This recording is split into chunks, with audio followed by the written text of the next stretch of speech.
Multi-level marketing today is a graveyard. Nearly every MLM giant has been crushed. Tupperware, which built its empire on mid-century housewives seeking recognition, autonomy, and purpose, went bankrupt in 2024. Avon, which promised women for generations that they could turn their social circles into cash-selling cosmetics, got dissolved that same year. New Age, which sold millennials the dream of making money from anywhere by dropshipping superfood supplements and CBD beverages straight from their phones, collapsed into bankruptcy just 2 years before Avon and Tupperware. Medifast, which sells weight loss coaching and meal replacements to vulnerable, desperate dieters, has seen its valuation evaporate 96% from nearly $300 to $11 a share.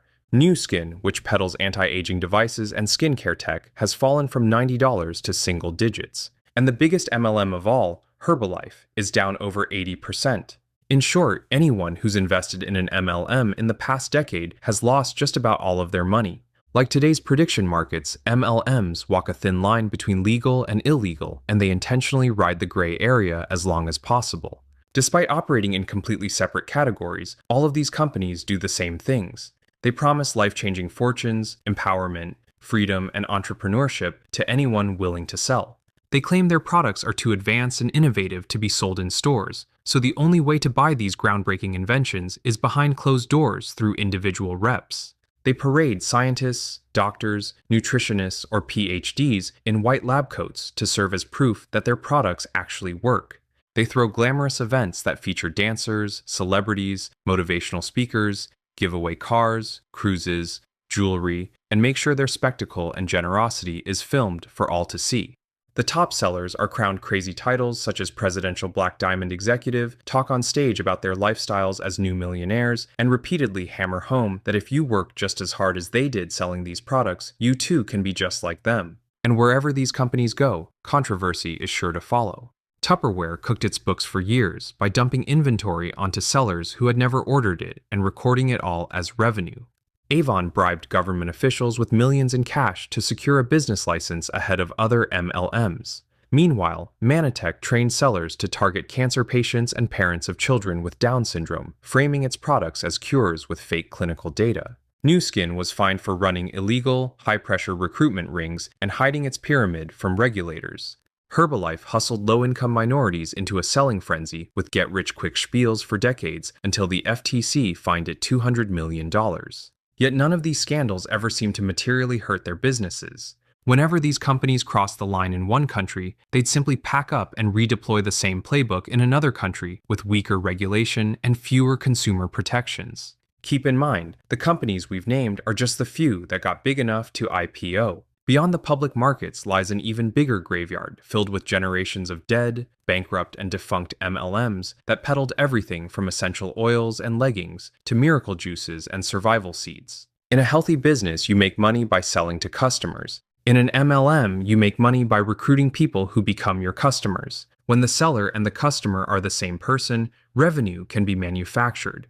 This is why MLMs are regularly accused of being pyramid schemes. In a pyramid scheme, you make money from recruitment. You pay to join, you get paid when you recruit others who also pay to join, and the money flows upward from new entrants to the people above them. Pyramid schemes are illegal because they're guaranteed to collapse. Every level needs a larger one beneath it to keep going. As soon as recruitment slows, the whole thing falls apart, and the majority stuck at the bottom are the biggest losers. An MLM is near identical, except it sticks a product into the equation. That product is the entire legal defense. If the product is sold to real customers outside the pyramid, then the business is deemed legal. But if sales come from sellers who are buying product only to qualify for commissions, then recruiting others to do the same, then it becomes a pyramid scheme.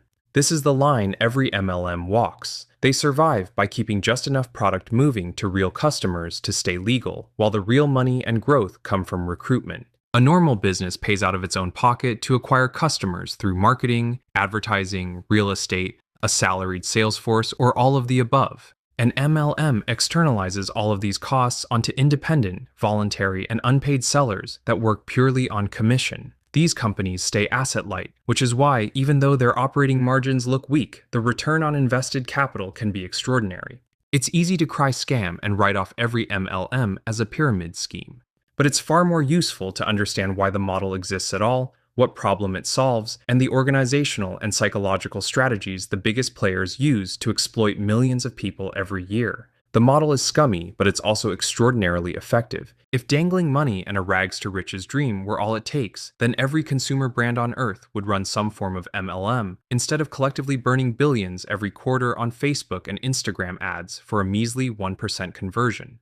A massive global sales force that costs nothing in real estate or payroll, works purely on commission, and sells passionately and persistently is a powerful thing for any company to have.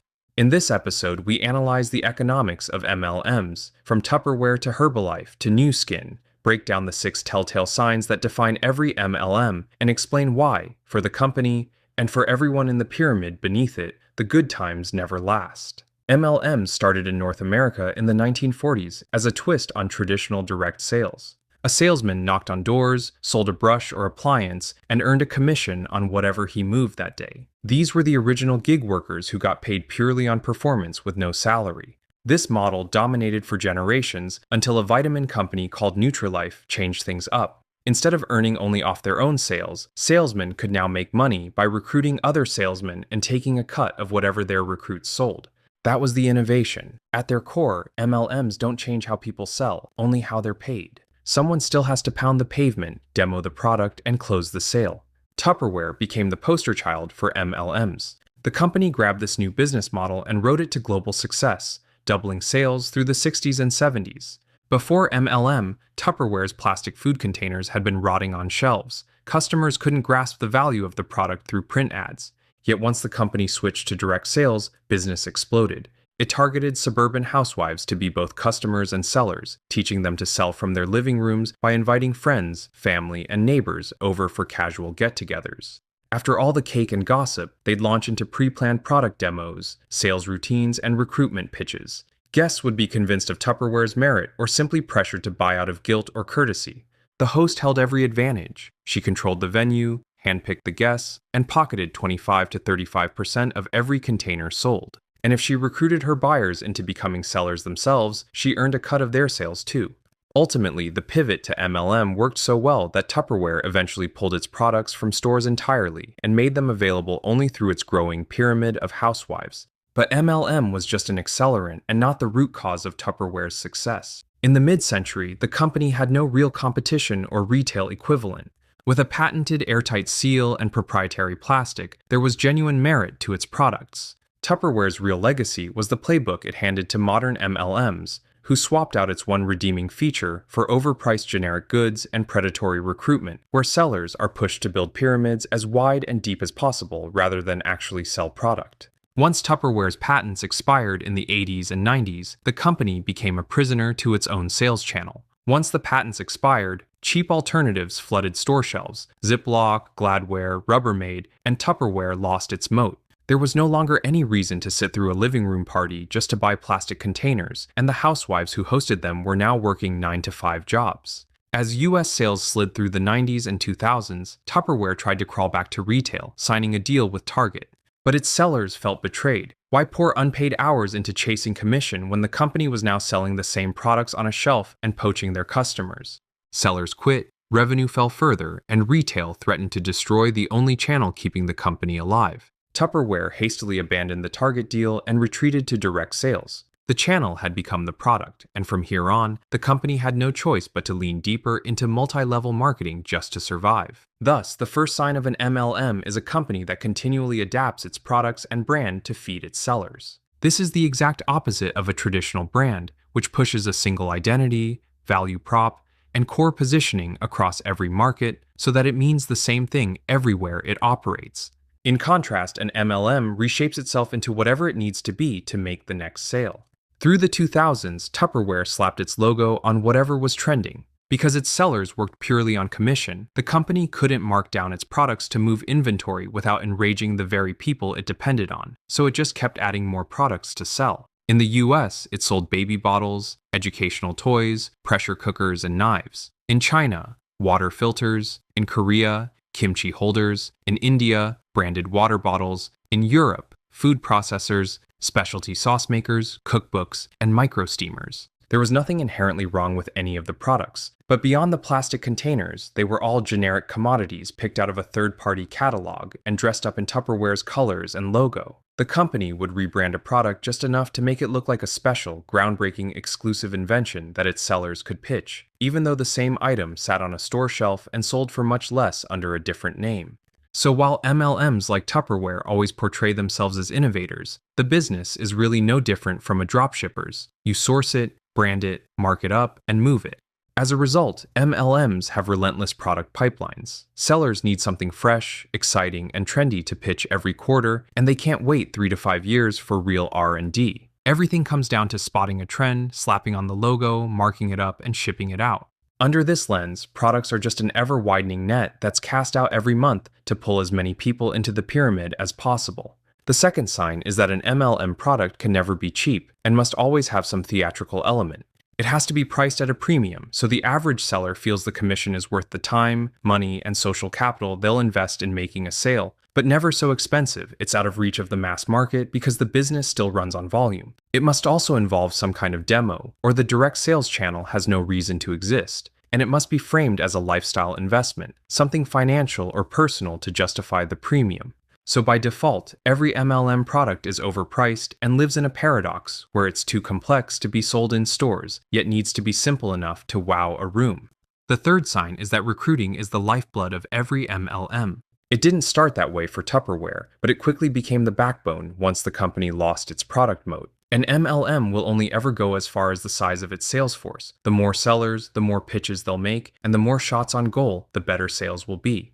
Direct sales is a brutal field. With no salary to fall back on, attrition is absurdly high. It's a sales force that can never grow on its own, and the channel is more like a leaking bucket that companies must constantly refill just to stay where they are.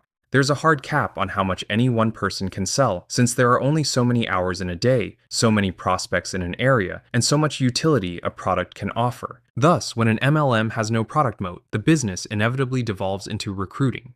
But the question is, what gets these people to actively sell, recruit, and stay? An MLM has no sticks. Sellers aren't employees. There are no salaries to dock, no managers, no performance reviews, and no way to fire someone or order them to work harder. In short, the company has little control or visibility into its sales force. The only thing it can control is the structure those sellers operate in, and the only tool it has are carrots. Cash bonuses, fancy prizes, luxury trips, recognition, and titles, all of which Tupperware learned to dangle in front of its sellers. Every pyramid is built on two essentials: a promotion track that gets you to the top, and a quota system at the base. The promotion track is a career matrix of titles and escalating rewards that pushes buyers to become sellers, and sellers to become recruiters.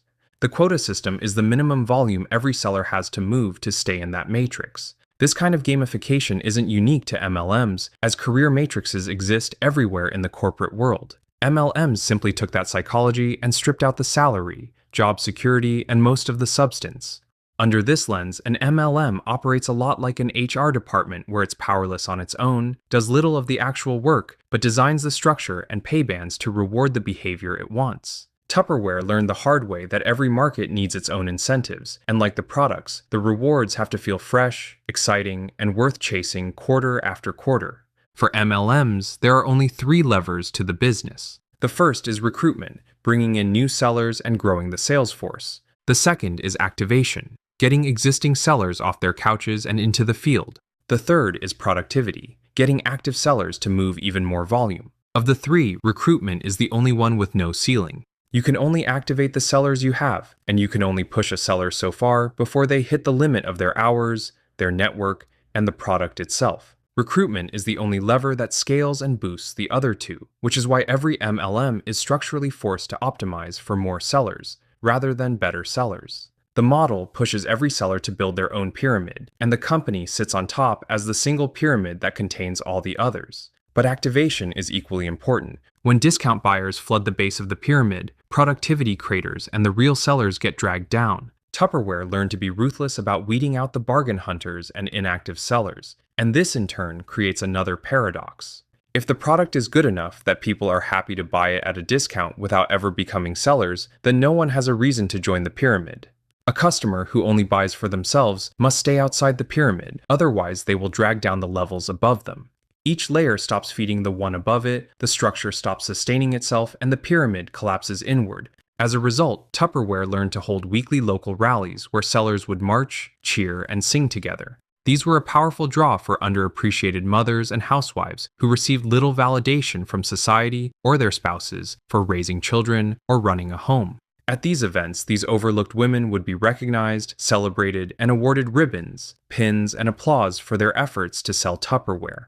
This was activation in its cheapest and most potent form, as it cost the company almost nothing, converted recruits on the spot, reactivated idle sellers, and sent them all back into the field, energized to chase the next round. Meanwhile, the top sellers got to attend a glamorous convention at HQ where they were awarded mink coats, diamonds, and keys to new cars.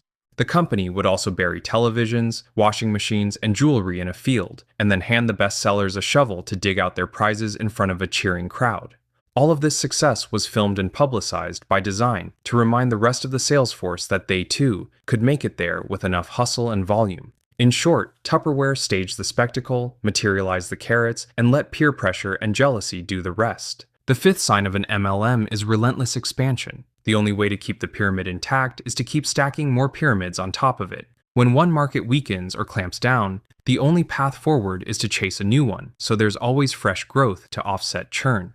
As Americans and Europeans slowly caught on that being a seller was nowhere near as easy as advertised, and that the same products sat on store shelves for less, Tupperware's sales force and business in the West began to slide. By the 2010s, 7 of every $10 came from the developing world, where regulation and scrutiny of MLMs were far weaker, and low employment made the pitch land even harder. Tupperware chased women in those countries and bent the brand to fit the local culture. In Indonesia, it hijacked social lottery clubs where women met to draw lots and got them to reframe Tupperware products as the jackpot. In India, it called sellers lifestyle consultants and taught them to frame their sales events as prestigious seminars on financial literacy and entrepreneurship, even though they were really just selling water bottles and containers. In Mexico and Brazil, where door-to-door selling had been normalized for generations, it elevated the everyday hustle into glamour and spectacle, handing out jewelry, new cars, and luxury vacations at televised events to portray Tupperware as an escape for women trapped in low incomes and castes. Ultimately, when you run a pyramid of pyramids, every pyramid matters, no matter how small. It's why Tupperware refused to pull out of Venezuela during hyperinflation or Egypt during the Arab Spring. But by 2019, Tupperware had been disrupted on every front. The smartphone enabled better paying and simpler gig work with the advent of rideshare and food delivery. The sales force shrank year after year, and the cost structure turned lethal. Commission is a variable cost. When revenue falls, selling costs fall with it. But that does nothing for the fixed overhead of factories, wholesale contracts, and the salaried corporate layer that manages every country. Tupperware was the worst of both worlds, operating as both an MLM and a product company. It couldn't fully outsource manufacturing because its lifetime warranty and quality promise was the last thing separating its core products from generic Walmart knockoffs. The company briefly recovered during COVID as the world was thrown back into the low information, under-retailed, isolated conditions where MLM businesses historically thrive in. Yet as society reopened, business once again dropped like a stone. Every underlying problem returned. The post-COVID generation valued time and freedom, and the old carrots of jewelry, trips, and career ladders no longer tempted them. At the same time, Tupperware could not keep up with what the market wanted. The category that the company had pioneered had been upended as consumers moved away from plastic and towards glass and stainless steel. Combined with a declining sales force and outdated sales channel, every pyramid crumbled one by one, and the company they held up went bankrupt. Modern MLMs studied Tupperware's flaws and engineered around them. No company did it more notoriously and successfully than Herbalife. Registered in the Cayman Islands, Herbalife started in the US in the 1980s, selling powdered protein shakes for weight loss. The product was nothing special, which is exactly why its founders went to MLM in the first place, relying on private in-person sales and invite-only recruitment seminars to push a product behind closed doors that lacked the science and brand power to earn a place on store shelves. Sellers waved before and after photos in high-pressure pitches and positioned the shakes as a dietary breakthrough. Naturally, its biggest market was Americans. By the 2000s, Herbalife faced Tupperware's exact pressures. Consumers were getting online, researching nutrition, and becoming better educated as supplement stores spread nationwide, stocking competing products. We talk a lot on Modern MBA about market leaders and the moats that protect them. Right now, it's said that every day your business is late to AI, you're falling 2 days behind. But how do you keep up? The competition is only moving faster. Fortunately, there's NetSuite Next. You already know NetSuite. It's the gold standard AI-powered business management suite that brings your financials, inventory, commerce, HR, and CRM into one single source of truth. NetSuite is trusted by over 43,000 customers and securely connects all your data. NetSuite Next is the next generation and an evolution in how your business gets done because AI is built into everything you do. NetSuite Next automatically surfaces custom insights throughout your day, deploys AI agents to work alongside you to solve problems and handle your routine work. Anytime you have a question about anything, just ask and it'll answer, just like you're having a conversation with a colleague. Like NetSuite, NetSuite Next is built from the ground up to be customizable for a wide range of industries, so it supports the way your business works rather than the other way around. Whether your company earns millions or even hundreds of millions, it's time for NetSuite Next, where your business meets AI. At Modern MBA, we take great pride in our accuracy and originality. We don't use AI to write scripts, do research, analyze data, and we certainly don't trust them to handle our accounting, finances, and payroll. But NetSuite Next is completely different. It's AI built from the ground up by businesses, for businesses that are serious about getting to the next level. Once Modern MBA scales to that 7-figure milestone, we plan to adopt NetSuite Next ourselves. For the first time ever, you can try NetSuite Next for free. If your revenues are at least in the 7 figures, go to netsuite.ai/modernmba. That's netsuite.ai/modernmba, built for every industry, ready for every boardroom. Thank you to NetSuite for supporting Modern MBA and making this episode possible. Herbalife had also been charged through the 90s by the FDA, Canada, and California over false medical claims, where the company had been found guilty of teaching sellers to close deals by promising customers that they were guaranteed to lose weight with their purchase. But where Tupperware clung to its past, Herbalife reinvented itself for the modern age. It repositioned from weight loss to the broader, vaguer, legally safe umbrella of nutrition and wellness, and changed how the product was sold. Instead of $120 tubs meant to last weeks, it distilled the powder into single servings, a tea, an aloe shot, and a shake, sold as a combo for $8 to $10. This shift to high-frequency, low-commitment consumption dramatically lowered the bar for a sale and forced buyers into regular correspondence with their sellers. Every interaction was another chance for their seller to nudge them toward another purchase or toward becoming a seller themselves. Beneath it all, Herbalife ran an aggressive points system. Every product carried a fixed value, and the only way to unlock higher commissions and cheaper wholesale prices was to hit a monthly quota. This incentivized buying your way up, as sellers could spend thousands on inventory and stash it in their garage just to move up the ladder. Unlike Tupperware or a traditional business, where you earn commission only when a product reaches an end user, Herbalife sellers earned commission the moment their recruits ordered inventory from HQ. A recruit could trash the product or pile it in their garage, and the seller above them still profited, which pushed everyone climbing the ranks to keep pressuring the rows below them to order more, regardless of whether or not the product could ever be sold. Yet Herbalife's real growth engine was its clubs. In the early 2000s, low-income communities in Mexico loved the product but couldn't afford a whole tub alone. Local sellers turned their living rooms into makeshift cafes, gathered the neighborhood, and split a freshly mixed shake into single servings for $2 to $3. It was the Tupperware party reborn, but with the new and critical addition of immediate communal consumption. A Tupperware party sold you a product to take home, a Herbalife club had you drink it on the spot with everyone else. Drinking Herbalife became a daily social ritual where people high-fived and celebrated progress over drinks while the shared energy in the room fed the placebo. The only problem, like before, was scale. A living room could only hold so many people. Herbalife systematized it, pushing sellers in other countries to pool their own money for commercial spaces to dispense product, serve customers, host seminars, and store inventory.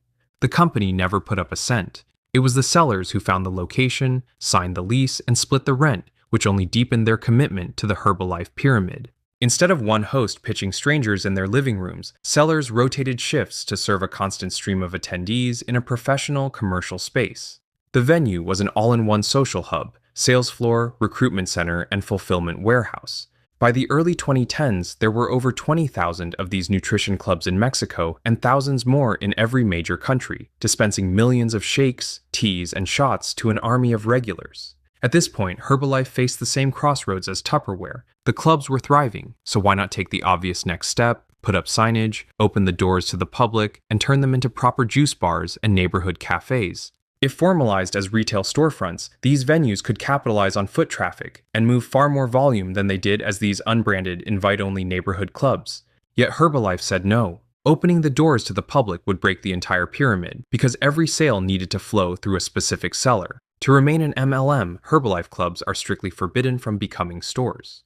There's never any exterior signage, listings, advertising, and open windows. Entry is by invitation or referral only, and no one walking by would even know the club was there unless they were guided in. But there still needed to be some equal exchange of value so that sellers would keep funding and operating these venues out of pocket. So in return, Herbalife gave them legitimacy on the world stage. The company poured hundreds of millions into sports sponsorships to buy mainstream credibility, signing Cristiano Ronaldo as a brand ambassador, sponsoring FC Barcelona and a slew of other big clubs, becoming the longest-running jersey sponsor in MLS with LA Galaxy, and partnering with national Olympic teams around the world. Herbalife would spend nearly $1 billion on sponsorships over the next 20 years.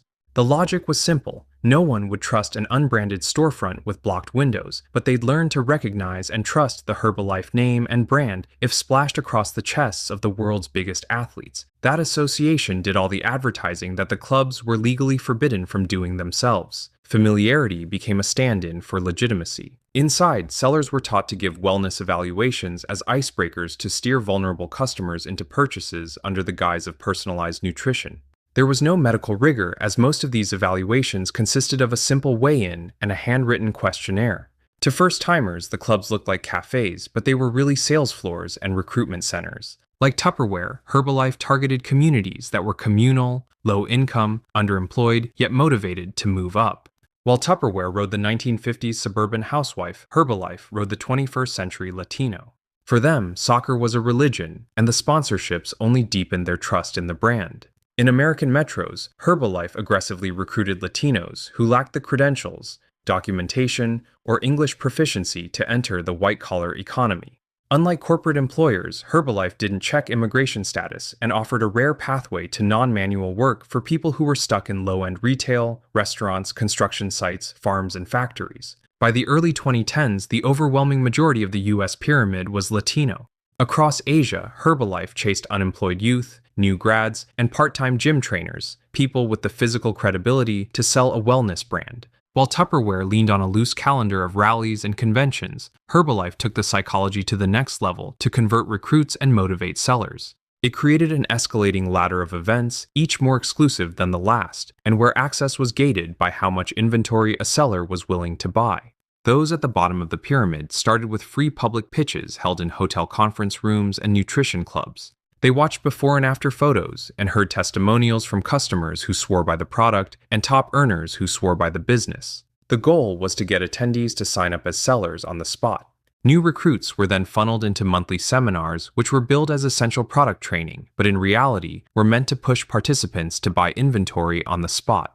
Above that was the Leadership Development Weekend, which was open only to the top performers who hit the monthly quotas. These events were engineered to bring sellers to their most emotionally vulnerable state through hours of shouting, singing, crying, and clapping. And at the very top was the annual extravaganza, where Herbalife packed an entire stadium with tens of thousands of sellers and brought on celebrities, dancers, pyrotechnics, and tearful speeches from the top sliver of earners who had quote-unquote made it. The best sellers were flown to luxury resorts and made to document every trip, so the dream always looked close enough to touch for the rows of sellers below them.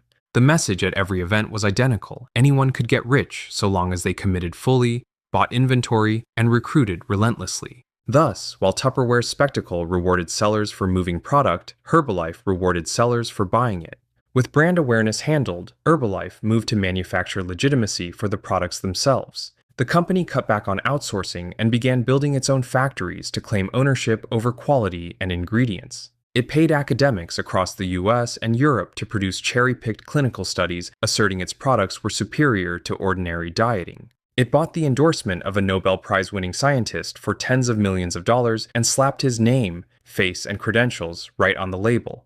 These studies and scientists handed sellers an unassailable weapon against skeptics. By the mid-2010s, Herbalife was launching hundreds of products a year, tailored for every market, like high-protein iced coffee for Americans, rice pudding flavors for Mexicans, dairy-free formulas for Europeans, and kulfi shakes for Indians. By 2015, the company had become the biggest MLM on the American stock market. What Herbalife got right was selling consumables where Tupperware sold durables. Herbalife made money shipping product to sellers. Tupperware only made money on the containers carried home by real customers. This distinction enabled Herbalife to sustain earnings along with the appearance of recurring demand, because sellers were incentivized to keep buying inventory regardless of whether or not anyone ever ingested the product.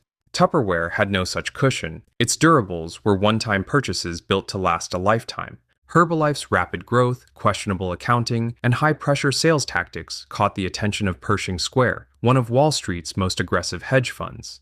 Bill Ackman was convinced that Herbalife was a pyramid scheme, one where revenue came from sellers hoarding inventory rather than from genuine consumer demand. His conviction ran so deep that he sank $1 billion into shorting the stock and spent tens of millions more funding private investigators, whistleblowers, and documentary filmmakers. He lobbied politicians, civil rights groups, and regulators to investigate. As we covered in the Chipotle video, burying companies in bad press was Ackman's MO, but with Herbalife, he took it to an extreme, declaring on live television that he'd ride his short to the end of the earth, and that the only sane price for the company was zero. His entire position rested on the belief that the US government would agree with him, declare Herbalife as an illegal pyramid scheme, and shut down the company for good. No short seller in history had ever been so publicly and financially committed to the destruction of a single company. What Ackman was asking for was not unreasonable. The FTC had shut down companies in the past for being pyramid schemes like Equinox International and Trek Alliance in the 2000s. These were all small, private companies that operated at a fraction of the scale of Herbalife and didn't have the resources to survive the years of litigation. Yet the US government had never successfully taken down a big, established MLM. The last time they had tried was in 1979, and the FTC ended up losing. The courts found Amway innocent of being a pyramid scheme, but guilty of price fixing and misrepresentation, which were lesser charges that the company easily absorbed as slaps on the wrist. The FTC learned that once an MLM scales to millions of sellers, grosses billions in sales, and can afford armies of lawyers, the bar for proving a pyramid scheme becomes impossibly high. Herbalife would become the first major MLM in more than 30 years to face a federal pyramid investigation. Thus, Ackman's ask was reasonable, but his bet on a successful conviction was crazy, as it depended entirely on something that the US government had never achieved in its history. Herbalife went on an immediate counteroffensive. Rather than wait for the government to decide, the company proactively rewired the very mechanics Ackman was attacking. It rolled out generous buyer protections, offering first-time sellers a full refund on starter kits and memberships within 90 days, along with a 1-year money-back guarantee on all unsold inventory. With a return rate of just 1%, Herbalife argued it had disproved Ackman's assertion that poor people were losing their life savings on inventory they couldn't sell, because if that were true, they'd simply have sent it back. But Ackman's biggest argument was that Herbalife's products weren't actually landing in customers' hands. Because the business recognized inventory orders as revenue and made no distinction between retail and wholesale, he argued the company had no idea and no reason to care where shipments ended up, since everyone along that leg of the pyramid got paid. This was the literal definition of a pyramid scheme. Herbalife responded by building a direct-to-consumer website for every seller where customers could buy online and have it shipped straight to their homes. Since the seller never paid up front or touched these orders, the inventory loading accusation fell apart. How can you load inventory you never hold? The websites also undercut Ackman's claim that no rational customer would pay full retail. Yet here were customers doing exactly that online, with full freedom to price shop. What Ackman fundamentally underestimated was the cult-like core of MLMs. For all the millions Pershing Square spent on exposés, no mass exodus ever occurred. No spreadsheet can capture the psychology that holds a pyramid together. The social bonds between sellers and customers, the daily routines the products built, and the belonging the clubs provided were all far more resilient than Ackman had imagined. His message may have been right, but he was also the wrong messenger. Ackman came across as an out-of-touch billionaire, attacking tight-knit, working-class communities who were just trying to make better lives for themselves. From this lens, Herbalife's customers weren't really paying for nutrition. They were paying for friendship and community, and the daily shot was just the price of admission. With empirical proof of customer demand, the US government had no grounds to shut Herbalife down. It couldn't be branded a pyramid scheme, even if the underlying why behind the demand was flawed. But Herbalife was still charged with deception. It had marketed selling as a pathway to life-changing financial freedom and fortunes to millions, when in reality, those at the middle and bottom of the pyramid earned on average less than $5 a month. It had also pushed sellers to start clubs as a way to supercharge their earnings, even though internally the company knew that the average owner barely broke even on what they put in. The clubs were never the get-rich-quick path that Herbalife had sold. The FTC fined the company $200 million and forced it into a leaner, tighter structure. At least 80% of US sales now had to be verified retail purchases, and only 1/3 of commissions could be earned off inventory orders. Herbalife was also forced to split its pyramid and permanently remove the vast majority of members who were really just discount buyers, purchasing for themselves at wholesale prices. Sellers now had to complete a full year with the company before opening a club, and all lifestyle advertising was banned. But because the settlement let Herbalife keep operating, the stock surged to new highs, and Ackman had no choice but to close his position, having lost over $1 billion across 4 years. Herbalife had survived Ackman. What Ackman fundamentally underestimated was the cult-like core of MLMs. Its core North American markets had matured, and the battle with Ackman had left a black cloud hanging over the brand. In its strongholds of Mexico and the US, the clubs had hit saturation. Operating domestically had become painful under the new mandates from the FTC settlement. Like Tupperware before it, the company predictably turned its attention and investment towards developing countries with weaker regulation and the massive underemployed, uneducated populations that MLMs thrive in. It ran the same playbook, tailoring products to local tastes and introducing smaller, cheaper packaging to lower the barrier to entry so even the poorest could make it into the pyramid. But while Herbalife still earns billions today, the stock has cratered 80% over the past decade.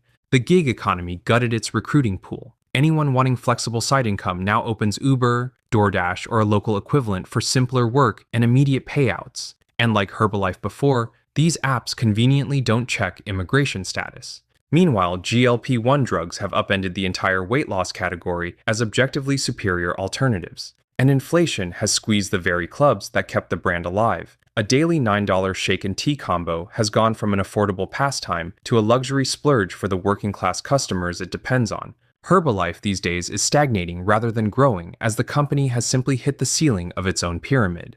While Herbalife built its business on weight loss consumables and Tupperware on kitchen durables, Nu Skin engineered its empire around beauty, scarcity, and the razor and razor blade model. It sold proprietary $300 devices whose gels, cartridges, and primers had to be replaced every 30 days, so once a seller closed the deal on the hardware, the customer had to keep coming back to them for the refills that kept it running. In short, the device was the hook and the refills were the subscription. Nu Skin pulled more money out of customers than Herbalife and Tupperware, and built itself a predictable revenue floor in the process. The pitch behind it all was that Nu Skin's devices uniquely attacked the biological sources of aging, rather than just covering up wrinkles. Like Herbalife, it manufactured its own credibility, keeping scientists on payroll to deliver presentations at global conferences and turn cherry-picked findings into sales ammunition. The underlying message was always the same. These products were so advanced, so cutting edge, that they could never be sold in an ordinary department store. While every MLM suffers from erratic revenue due to the unpredictable nature of a volunteer sales force, Nu Skin solved that volatility by institutionalizing product cycles. It fed prototypes and clinical data to sellers, who then drip-fed that information to customers to build hype months before a product ever hit the market. Every product launch would occur at a big splashy convention in limited quantities. That artificial scarcity drove buyers to rush in and secure the first batch. The company would then pull the product off the market for months, so sellers could rebuild the hype all over again before the wider rollout. Nu Skin's value prop landed the hardest in East Asia, where youth preservation is a cultural standard, and skincare is a form of social and professional currency. Nearly 90% of the company's revenue came from outside the United States, with China, Japan, and South Korea as the backbone of the business. It targeted middle-class women who already spent heavily on premium beauty and wanted a high-status side hustle that could signal that they were on their way up. But the product moat faded through the 2010s and 2020s. The beauty tech market that Nu Skin had helped popularize became saturated with cheaper competitors who didn't gate their products behind MLMs, conventions, and artificial scarcity. Like the others, Nu Skin's products had to be aggressively marked up to compensate everyone in the pyramid, and customers eventually realized they were paying a premium for the sales channel rather than for a better product. At the same time, the overall beauty category itself evolved, as consumers shifted away from $100 mechanical devices and toward more convenient, cheaper, portable alternatives like serums and topicals. Nu Skin has since gone down market, away from high-ticket device systems and towards small, affordable $20 OEM products like toothpaste, face masks, and lip gloss that its sellers can easily pitch on social media for virtual sales. But the commission on a $20 tube of toothpaste is worlds away from a $300 device system, and the low-cost line couldn't offset the collapse of the premium segment. The new generation of beauty sellers also possess none of the blind loyalty of the old guard. Traditional sellers had local, in-person networks and had sunk thousands into inventory and training, all of which locked them into the Nu Skin pyramid. Today's social media sellers have no switching costs and no interest in maintaining pyramids. Whenever the algorithm changes or a hotter brand emerges, they simply redirect their posts and their audience goes along with them instead of Nu Skin. Ultimately, the biggest disruption of all came in Nu Skin's historic strongholds, as Chinese, Korean, and Japanese women have become the most sophisticated, price-transparent beauty buyers on the planet. Broadly speaking, MLMs have become obsolete. Modern brands openly compete on availability, transparency, product, and reputation rather than the information arbitrage, psychology, and gig workforce that sustain these pyramids in the first place. These companies all run on the same machine. Once they switch on that flywheel, it can never be switched off. To keep it spinning, the company has no choice but to keep feeding new products, fresh incentives, and bigger dreams to the sales channel keeping them alive. They have no other play, even when the market, consumer, and competition is about to or has already left them in the dust. Thus, every MLM ends up trapped by its sellers as much as its sellers are trapped to them as two sides that are just milking each other for everything they can get, with no loyalty between them and no vision beyond the next quarter.